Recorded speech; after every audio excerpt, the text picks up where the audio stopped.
Hi നമസ്കാരം. Voice of മുജീബിലേക്ക് അവർക്കും സ്വാഗതം. ചാനൽ ആദ്യമായി കാണുന്നവർ സബ്സ്ക്രൈബ് ചെയ്യുക, ലൈക്ക് ചെയ്യുക, നിങ്ങളുടെ അഭിപ്രായങ്ങൾ കമൻ്റായി രേഖപ്പെടുത്തുക.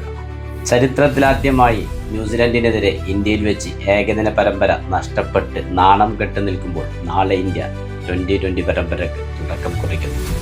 നാഗ്പൂരിലെ വിദർഭ സ്റ്റേഡിയത്തിലാണ് ആദ്യ മത്സരം. 2020 വേൾഡ് കപ്പ് തുടങ്ങാൻ ആഴ്ചകൾ മാത്രം ബാക്കി നിൽക്കെ അതിന് മുന്നോടിയായി ന്യൂസിലൻഡിനെതിരെ മികച്ചൊരു പ്രകടനം കാഴ്ചവെച്ച് ഇന്ത്യക്ക് അഭിമാനം കാത്തുസൂക്ഷിക്കേണ്ടത്. നാളെ ആരെല്ലാം 11-ൽ ഉണ്ടാകും എന്നാണ് ഇപ്പോൾ ചർച്ചയായിക്കൊണ്ടിരിക്കുന്നത്. വളരെ കാലത്തെ വിവാദങ്ങൾക്ക് ശേഷം ഗില്ലിനെ മാറ്റി സഞ്ജു സാംസൺ അവസരം കൊടുത്ത് വേൾഡ് കപ്പിൽ സ്ഥാനം പിടിക്കുമ്പോൾ അതിന് മുന്നോടിയായി നടക്കുന്ന ഈ ന്യൂസിലൻഡ് പരമ്പരയിലും സഞ്ജു സാംസന് നല്ലൊരു പ്രകടനം കാഴ്ചവെക്കൽ അനിവാര്യമായിരിക്കും. എന്നാൽ നാളെ 11-ൽ സഞ്ജു ഉണ്ടാകുമോ, അതാണ് ആരാധകർ ഉറ്റുനോക്കുന്നത്. തീർച്ചയായും ഉണ്ടാകും എന്നാണ് അവസാനം വരെ ലഭിക്കുന്ന റിപ്പോർട്ടുകൾ. എന്നാൽ തിലക് വർമ്മക്ക് പകരക്കാരനായി ആദ്യ 3 2020 മത്സരങ്ങൾക്ക് എത്തിയിട്ടുള്ള ശ്രേയസ് അയ്യർക്ക് അവസരം ലഭിക്കുമോ, ആ ഒരു ചോദ്യവും ബാക്കി നിൽക്കുന്നു. എന്തായാലും ഇഷാൻ കിഷനും ശ്രേയസ് അയ്യറും ഒരുമിച്ച് കളിക്കാൻ സാധ്യത വളരെ കുറവാണ്. ഒരു പക്ഷേ ഇരുവരും ഒരുമിച്ച് ടീമിൽ ഇടം പിടിക്കുകയാണെങ്കിൽ അവിടെ ഫിനിഷർ റോൾ കൈകാര്യം ചെയ്യേണ്ട റിങ്കു സിംഗിനായിരിക്കാം പണി കെട്ടുക.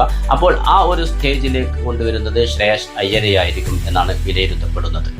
എന്നാൽ ശ്രേയസ് അയ്യർ വേൾഡ് കപ്പിൽ ഇടം പിടിക്കാത്ത താരമായതുകൊണ്ട് തന്നെ തീർച്ചയായും ഇവിടെ അവസരം നൽകുക ഇഷാൻ കിഷന് തന്നെയായിരിക്കും. അതുപോലെ തന്നെ ഫിനിഷറുടെ റോൾ കൈകാര്യം ചെയ്യാനെത്തുന്നത് റിങ്കു സിംഗുമായിരിക്കും. സഞ്ജു സാംസണും അഭിഷേക് ശർമ്മയും തന്നെയായിരിക്കും ഇന്ത്യക്ക് വേണ്ടി ഓപ്പൺ ചെയ്യുന്നത് എന്നതാണ് ഏറെക്കുറെ ഉറപ്പായിട്ടുള്ള കാര്യം. അതിലൊരു മാറ്റമുണ്ടാകാൻ സാധ്യത വളരെ വിദൂരമാണ്. കിട്ടിയ അവസരം മുതലെടുത്ത് വേൾഡ് കപ്പിന് തയ്യാറാവുക എന്നുള്ളത് തന്നെയാണ് സഞ്ജു സാംസന്റെ മുന്നിലുള്ള ഏറ്റവും വലിയ വെല്ലുവിളി.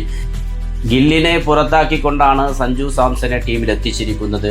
നിരന്തരം ഫോം ഔട്ടായിട്ടും ടീമിൽ ഇടം ലഭിച്ചിരുന്ന ഗില്ലിനെതിരെ വിമർശനമുയർന്നപ്പോൾ അവസാന നിമിഷത്തിലാണ് ഗില്ലിനെ പുറത്താക്കിക്കൊണ്ട് സഞ്ജു സാംസണ് അവസരം നൽകിയിരിക്കുന്നത്, ഓപ്പണിംഗ് സ്ഥാനത്തേക്ക് കൊണ്ടുവരാൻ തീരുമാനിക്കുന്നത്. അതുകൊണ്ട് തന്നെ ലോകകപ്പിന് മുന്നോടിയായി നടക്കുന്ന ന്യൂസിലൻഡിനെതിരെയുള്ള ഈ 5 2020 പരമ്പരയിൽ മികവാർന്നൊരു പ്രകടനം സഞ്ജു സാംസനെ സംബന്ധിച്ച് വളരെ നിർണായകം തന്നെയാണ് എന്നതിൽ ആരാധകർക്കും ഒട്ടും സംശയമില്ല. അതുകൊണ്ട് തന്നെ സഞ്ജു സാംസണിൽ നിന്ന് നല്ലൊരു ഇന്നിങ്സ് പ്രതീക്ഷിക്കാം. മാത്രമല്ല ഇന്ത്യൻ ടീം ഇപ്പോൾ ഏറെക്കുറെ വിശ്വാസം അർപ്പിച്ചിരിക്കുന്നത് സഞ്ജു സാംസൺ, അഭിഷേക് ശർമ്മ ഓപ്പണിംഗ് കൂട്ടുകെട്ടിൽ തന്നെയാണ്.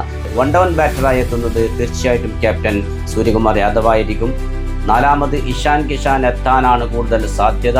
അവിടെയാണ് നേരത്തെ പറഞ്ഞു വെച്ചത് പകരക്കാരനായി ശ്രേയസ് അയ്യരെ കൊണ്ടുവരുമോ എന്നുള്ളത്. കൊണ്ടുവരാൻ നേരത്തെ പറഞ്ഞതുപോലെ തന്നെ സാധ്യത വളരെ വിദൂരമാണ്.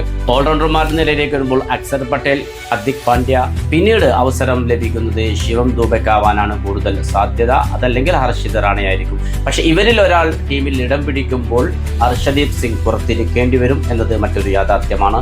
വരുൺ ചക്രവർത്തി തീർച്ചയായിട്ടും സ്പിന്നർ റോളിൽ ടീമിൽ ഇടം പിടിക്കുമെന്നതിൽ സംശയമില്ല. കുൽദീപ് യാദവിന്റെ കാര്യത്തിലാണ് മറ്റൊരു ആശങ്ക നിലനിൽക്കുന്നത്. ടീമിൽ ഇടം പിടിക്കാൻ സാധ്യത കുറവാണ് എന്ന് തന്നെയാണ് വിലയിരുത്തപ്പെടൽ. നാഗ്പൂരിലെ വിദർഭ സ്റ്റേഡിയത്തിൽ 2020-ൽ 160-നും താഴെയാണ് മിക്ക ടീമുകളും സ്കോർ ചെയ്തിട്ടുള്ളത്. അതിന് മുകളിലേക്കൊരു സ്കോർ ആ ഗ്രൗണ്ടിൽ വന്നിട്ടില്ല എന്ന് തന്നെ വേണം പറയാൻ.